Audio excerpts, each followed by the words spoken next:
In this episode, we will explain the dynamic, the ribbon, and the condenser microphone. We will introduce the electrical magnetic law of induction and the electrostatic principle. Microphones come in a variety of types. They can be directional, non-directional, large or small diaphragm, dynamic, condensers, ribbons, etc. A simple guidance will help you sort out this mess. But first, let's have a look at the basics of how a microphone works. Devices that convert a mechanical or other measurable energy into an electrical one, or vice versa, are called transducers. Examples of transducers are microphones and loudspeakers.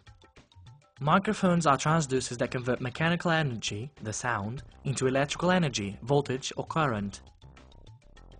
At the center of microphone theory, we have the principle of electromagnetic induction. This principle was demonstrated by Michael Faraday in the 1830s.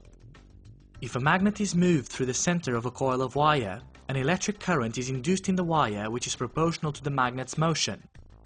Moving the conductor twice as fast produces twice the voltage. Let's see how the different types of mics work. The most common microphones for musical use are dynamic, ribbon, and condenser microphones. They can be designed with different directional patterns and different impedances. The dynamic mic is the direct consequence of the Faraday's law.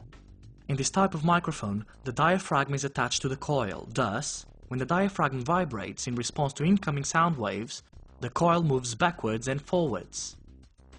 Because the coil is surrounding a magnet, the movement creates a current in the coil which is channeled through the wires. Here are some of the most famous dynamic mics.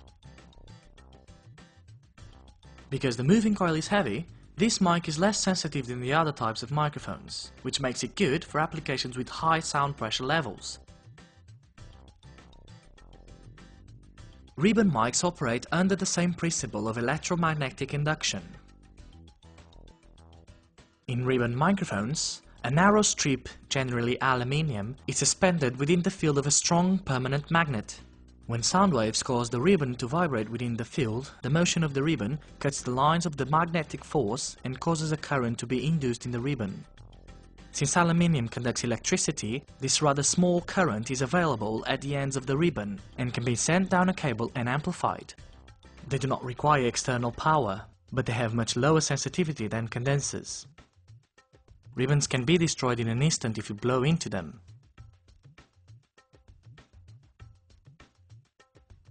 Condenser means capacitor, and a capacitor is an electronic component that stores energy in the form of electrostatic field.